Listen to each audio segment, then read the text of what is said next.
சிவந்தி academy Tiruchendur SSC CGL-க்கான சிறப்பு online பயிற்சி வகுப்புகள் நடைபெறுகிறது.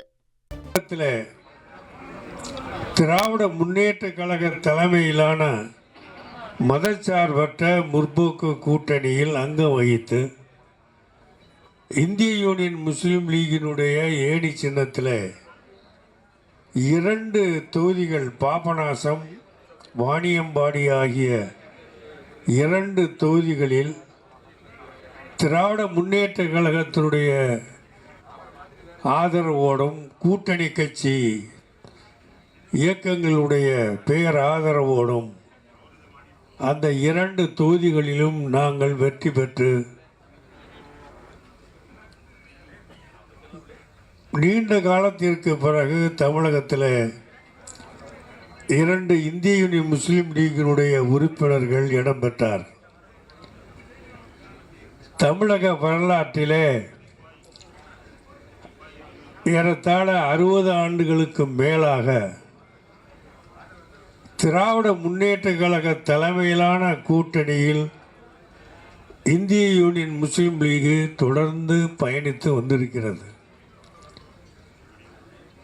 முஸ்லீம் லீகின் சார்பில் உள்ளாட்சி தேர்தலில் வெற்றி பெற்றிருந்தாலும் சட்டமன்ற தேர்தலில் வெற்றி பெற்றிருந்தாலும் நாடாளுமன்ற தேர்தலில் வெற்றி பெற்றிருந்தாலும் திராவிட முன்னேற்ற கழக கூட்டணியில்தான் நாங்கள் இதுவரை வெற்றிகளை பெற்றிருக்கிறோம். இது நீண்ட காலத்துடைய வரலாறு. ஆனால் இந்த தேர்தலில் முடிவு நாம் எதிர்பார்த்தது திராவிட மாடல் ஆட்சி மீண்டும் தமிழகத்திலே வந்துவிடும், நிச்சயமாக மு.க. ஸ்டாலின் அவர்கள் மீண்டும் தமிழக முதல்வராக ஆகி விடுவார் என்ற நம்பிக்கையோடு தான் தேர்தலிலே நாம் எல்லாம் ஈடுபட்டோம். ஈடுபட்டது மட்டுமல்ல, அதற்காக உழைத்தோம். உழைத்தது மட்டுமல்ல, அதற்காக பாடுபட்டோம். பாடுபட்டது மட்டுமல்ல, அதனை முழுமையாகவும் நம்பினோம். இது நடக்கும் என்று கருதித்தான் தேர்தலில் ஒவ்வொரு அடியையும் எடுத்து வைத்து எங்கள் பயணத்தை தொடர்ந்தோம். ஆனால் இறைவனுடைய நாட்டம் வேறாக அமைந்துவிட்டது.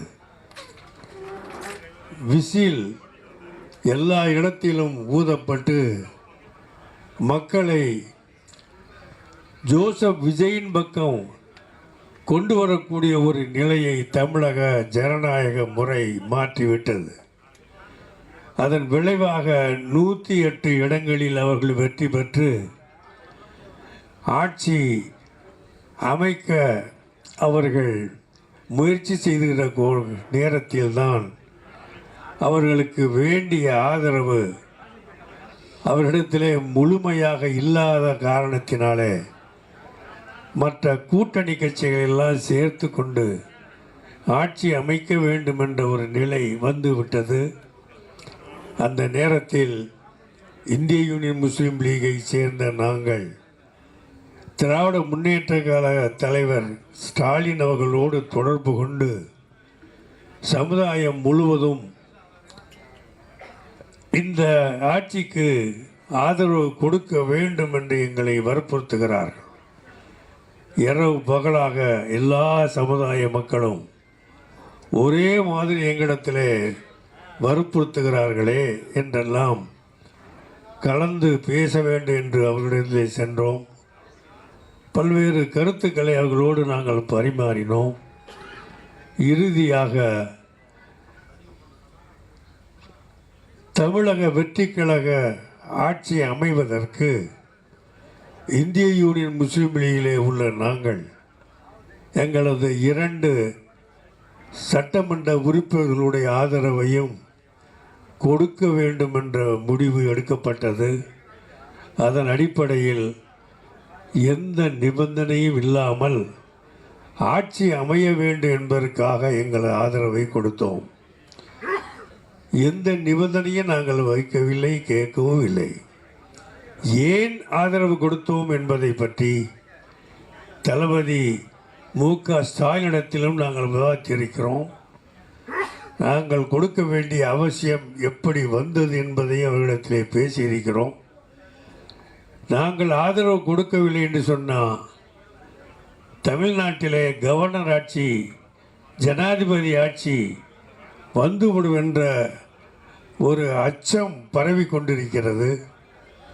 ஜனாதிபதி ஆட்சி என்று சொன்னால், கவர்னர் ஆட்சி என்று சொன்னால் அது மறைமுகமான மத்திய அரசினுடைய பிஜேபி ஆட்சி தான் தமிழகத்திலே திணிக்கப்படுகிறது என்று நிலைமை வந்துவிடும்.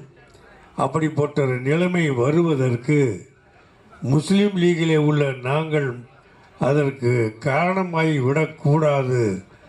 ஏனென்று சொன்னால், இந்தியாவிலிருந்து பாகிஸ்தானை பிரித்த பிறகு இந்திய முஸ்லீம்கள் என்னென்ன சோதனைகளுக்கும் வேதனைகளுக்கும் ஆளானார்கள் என்பது வரலாறு எங்களுக்கு தெரியும். அப்படி ஒரு மிகப்பெரிய பழியை எங்கள் சமுதாயத்தின் மீது வந்து விழுந்து விடுமே என்ற அச்ச உணர்வோடு நாங்கள் சமுதாய மக்களுடைய உணர்வை பிரதிபலித்து எங்களது ஆதரவை தமிழக வெற்றி கழக ஆட்சி அமைவதற்கு நாங்கள் கொடுத்தோம். கொடுப்பதற்கு முன்பு பலமுறை ஸ்டாலின் அவர்களோடும் நண்பர்களோடும் கலந்து பேசித்தான் எங்களுடைய ஆதரவை தெரிவித்தோம். அதனுடைய விளைவாக எந்த நிபந்தனை இல்லாத ஆதரவை கொடுத்திருந்தாலும் பெருமனது பண்ணி நாங்கள் கேட்காத ஒன்றை நீங்களும் அமைச்சரவையில் ஈடுபட வேண்டும் என்று நாங்கள் கேட்கவில்லை, எதிர்பார்க்கவும் இல்லை. எங்களை தனியாக அழைத்து, நேரடியாக அழைத்து, கடிதமும் அழைத்து, பத்திரிகையை உங்கள் நண்பர்கள் உங்களைப் போலவே அழைத்து உங்களிடத்தில் கூட அது சொல்லப்பட்டதுடைய பிறகு எங்களது அகில இந்திய தலைமை இருக்கிறது கேரளாவில், பொலிட்டிக்கல் அட்வைசரி கமிட்டி என்று இருக்கிறது. அதனுடைய தலைவர் கேரளத்து தங்கள் சாகித் அவர் தலைவர். அவரை கலந்து கொண்டு கேரளாவில் உள்ள குஞ்சாலிக்குட்டி அவர்கள் இன்றைய மினிஸ்டர், அவர் இந்திய முஸ்லீம் லீகுடைய தேசிய பொதுச் செயலாளராக இருக்கிறார்.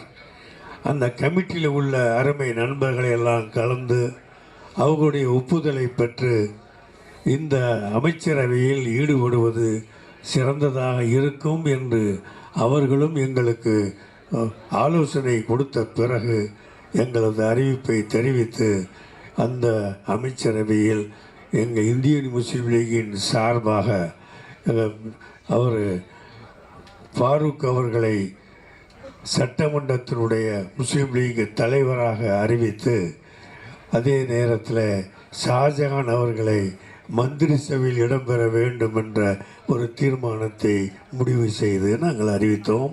அந்த அடிப்படையில் இப்பொழுது தமிழக வெற்றி கழக அரசு தமிழகத்தை ஆண்டு கொண்டிருக்கிறது.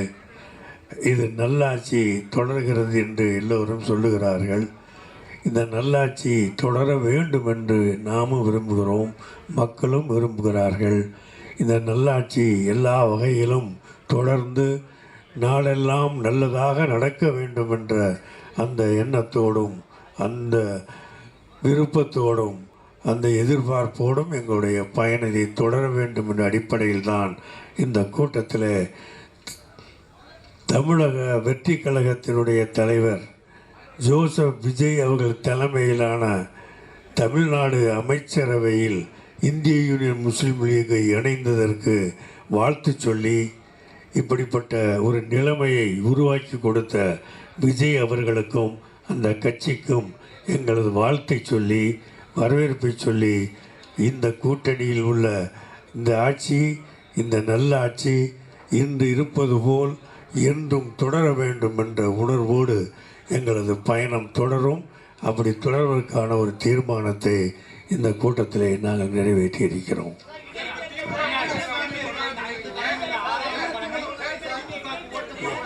இங்கே பாருங்க, அதாவது ஏதாவது ஒவ்வொன்றா கேளுங்க. இல்லை ஒன்றா கேளுங்க. அது தப்பா நீங்களா கற்பனை பண்ணி கேட்கறது இல்லைங்க. நான் நீங்களாக கற்பனை பண்ணி கேட்கக்கூடாது. இஸ்லாமிய மார்க்கத்தில் 5 கடமை இருக்குது. 6வது கடமை ஜனநாயகத்தில் ஓட்டு போடுவது என்று சொன்னேனே தவிர திமுக கூட்டணிக்கு ஓட்டு போட சொல்லவில்லை.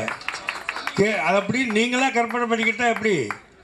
நீங்களாக கற்பனை பண்ணி ஒரு கேள்வியை கேட்டால் எப்படி சார்? எப்போ சொன்னது? எந்த சவலத்தில் வந்தது? நீங்களாக கற்பனை பண்ணி கேட்டால் சொன்னதை உங்களுக்கு இஷ்டத்துக்கு மாற்றி 6வது கடமையாக ஜனநாயகத்திலே ஓட்டு போடுவதை கருத வேண்டும் என்று நான் சொன்னேன். என்ன இப்போ இறந்து போயிட்டார்ல பெரியவர் இஸ்ராஸ் இருக்கணும், அவருடைய கூட்டத்தில் தான் சொன்னேன். கடந்த 60 ஆண்டுகளுக்கும் மேலாக திமுக கூட்டணியுடன் பயணித்த இந்திய யூனியன் முஸ்லீம் லீக் தற்பொழுது கூட்டணியிலிருந்து விலகுவதாக அதிகாரப்பூர்வமாக அறிவித்திருக்கிறது. இது தொடர்பாக அக்கட்சியின் தலைவர் காதர் மொய்தீன் செய்தியாளர்களை சந்தித்து விளக்கமளித்து பேசினார். அந்த காட்சிகளை நாம் பார்த்தோம். சிவந்தி அகாடமி திருச்செந்தூர் SSC CGL-க்கான சிறப்பு ஆன்லைன் பயிற்சி வகுப்புகள் நடைபெறுகிறது.